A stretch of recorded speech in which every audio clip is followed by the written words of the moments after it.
Have you ever just, stared at a blank page? Or maybe even just the idea of a blank page and felt that huge overwhelm, Well, yeah. that feeling of, I don't even know where to begin, especially when you're thinking about something big like writing a whole book. Absolutely. It's a really common feeling. Well, today on the Deep Dive, we're actually going to try and unlock some of the secrets behind turning that big, maybe kind of scary book idea into something real, a finished manuscript. Yeah, it's a journey lots of people dream about, right? But actually starting it, that's the hard part. Exactly. And that's why today's deep dive feels so relevant. We found this fantastic source, basically, a really honest conversation. It's between someone trying to write their first book, feeling all those fears, and a published author who's, been through it all before, multiple times. Okay. So our mission today is really to pull out the practical stuff from that conversation, the key creative terms, yeah, but also the project planning side of things, the actual strategies. With the how-to. Exactly. It's like getting a clearer path, whether you're serious about storytelling, maybe publishing, or honestly, even just building a better creative habit for any project. I like that.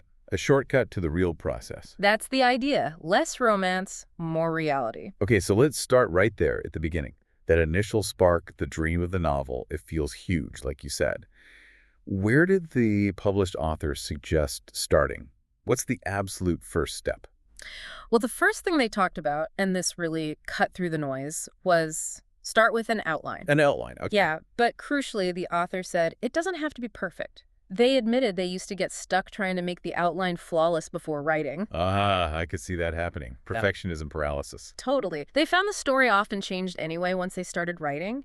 So the big takeaway was, think of the outline as a compass, not a contract. Just enough direction to get moving. A compass, not a contract. I like that. So it's less about mapping every single detail and more about just getting the core concept down. Like, say, a mystery story about a woman who discovers a secret from her past. Is that enough of a starting point? Oh, absolutely. That's perfect. Yeah. Because straight away, you have a protagonist, right? The woman. And you have her central challenge, the secret. Okay. What the published author then stressed was thinking about the point of view, the POV. How are you going to tell this story? Right, like first person, third person. Exactly. And it's not just grammar. Like, choosing first-person point of view, telling it as I, immediately puts the reader inside the protagonist's head. They only know what she knows.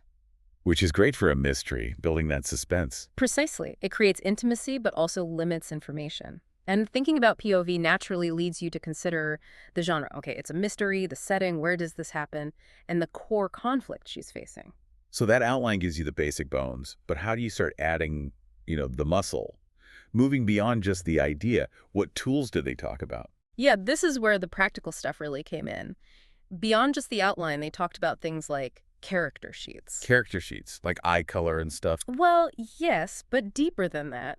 The author used them to really dig into a character's hidden motivations, their fears, their desires, what really makes them tick.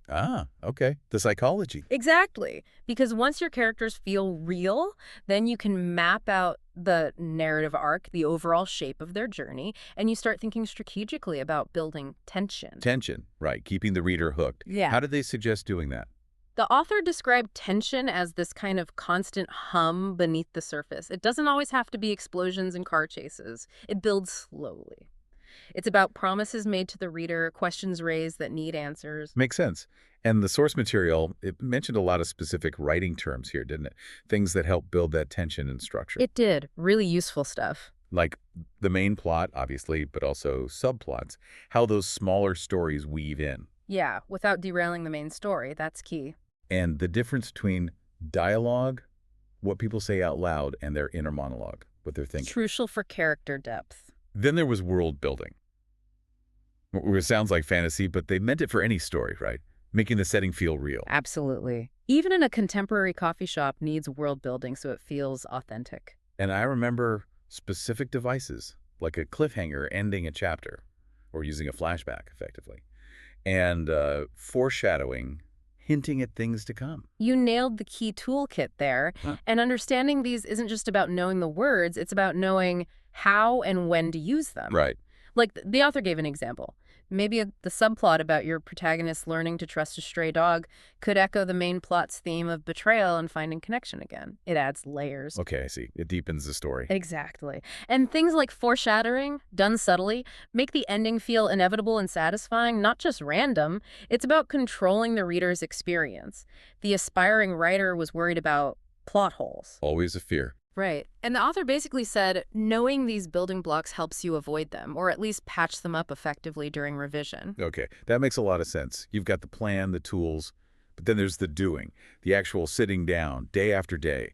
That's where I know I and probably many others get stuck, maintaining consistency. Yes, the marathon part. Yeah. The source had some really good practical advice on this. It's not always glamorous. What worked for them? One of the simplest but most powerful things was setting daily word count goals. Okay, like how many? The author stressed it doesn't have to be huge, even 500 words a day. The point wasn't always quality in that first draft, it was momentum. Just getting words down. Exactly, breaking the inertia.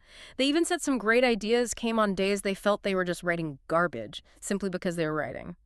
Another technique was writing sprints. Writing sprints. What's that? Basically, setting a timer, say 25 minutes, and just writing. No email, no phone, no editing, just focused writing. Then take a break. It breaks down the huge task into manageable chunks. I like that. Focused bursts. And I guess tracking milestones helps too, like seeing yourself finish a chapter or hitting a certain word count. Huge motivator. Absolutely. Celebrating those small wins keeps you going. It makes a massive project feel less, well, massive. Yeah. And naturally, they had to talk about writer's block. The dreaded block. Do they have any magic cures? No magic cures, but good strategies. The aspiring writer actually said, I'm stuck in the middle classic writer's block. Yep, sounds familiar. The published author's advice was interesting. If you're stuck on one scene, jump to another you are excited about. If you can't write prose, work on your outline. Can't outline. Read something inspiring in your genre. So keep interacting with the project even if it's not direct writing. Exactly. Keep showing up. The goal isn't always to write brilliantly. Sometimes it's just to write something. The author even had a specific goal phrase. My goal is to finish the first draft by October, emphasizing completion over perfection at that stage. Okay, so you fight through the block, you hit the word counts, and eventually you have it. A first draft. Phew! A huge milestone. But not the end of the road. Now comes the polishing, the fixing. What happens next? Right, and this is a really important distinction the source made clear. The difference between drafting and revising. Okay. Drafting is getting the story out. It can be messy, full of holes, awkward sentences. That's fine. Revising is when you put on your analytical hat. Right, going back through it. Yeah. Focusing on the big picture first, structure, pacing, then you zero in. You fix plot holes, you work to polish the dialogue, make sure character arcs work. And the key thing the author stressed, editing comes later. Don't try to revise while you draft. Oh, okay. Separate stages? That takes some pressure off the drafting part? Immense pressure. Get it down first, make it good later. So once you've done that revision past yourself, what's next? Getting outside eyes on it. Exactly. The source really emphasized getting feedback from beta readers or finding critique partners. That sounds terrifying. Yeah. Sharing your messy work. It can be. The aspiring writer felt that too. But the published author framed it as essential. Fresh eyes see things you can't. They spot what's confusing, where the pacing drags, what resonates. It's invaluable feedback before you consider the next big steps. Which are? Well, after incorporating feedback and doing more revisions, you start thinking about the publishing process. And the source outlined the two main paths. Okay. There's self-publishing. The author noted this gives more control over timing, cover, marketing, but, they added, it's more work. You're the publisher. Right, you wear all the hats. Pretty much. The alternative is traditional publishing. That's going through agents and publishing houses. Correct. That usually involves preparing your work for manuscript submission, querying literary agents, hoping they'll represent you and sell your book to a publisher. It's a different path, often longer. Less control maybe, but potentially wider distribution and prestige. Wow, two very different routes. Very. And regardless of the path, things like getting professional cover design become really important later on. It's all part of getting the book ready for readers. You hear writers talk about those stages, don't you? Like, I shared the manuscript with beta readers. Yeah. nervously. Yep. Or, I'm submitting to agents next month, full of hope and anxiety. Those phrases really capture those final crucial steps. Okay, wow. We have really covered a lot of ground. From that initial idea, the outlining, the plotting, Building the habit, tackling the block. all the way through drafting, revising, and actually thinking about publishing. It still feels like a huge journey. But breaking it down like this, using the insights from that conversation, it definitely feels more manageable. It really does. And maybe the single most powerful piece of advice that came out of that entire conversation, the thing to hold on to. What's that? Simply, just write. Don't wait for perfection. Hmm. That's so simple, but so hard sometimes. It is. But it's the core truth. Every book you've ever loved started as messy drafts, pushed forward by someone deciding to just do it, not wait until they felt perfectly ready or inspired. And that advice, it probably applies to more than just writing, doesn't it? Okay. Any big project, any goal. I think so too. Break it down, figure out the steps, and then just start. Take one small action without getting bogged down in trying to make it perfect from the outset. That's a good thought to end on. Which leads to a question for you, listening right now. Thinking about that idea, not waiting for perfection. What's one small step, just one you could take today, towards some creative goal or maybe a professional one that you've been putting off? Yeah. What's that first imperfect step you could take? Mhm. Something to think about.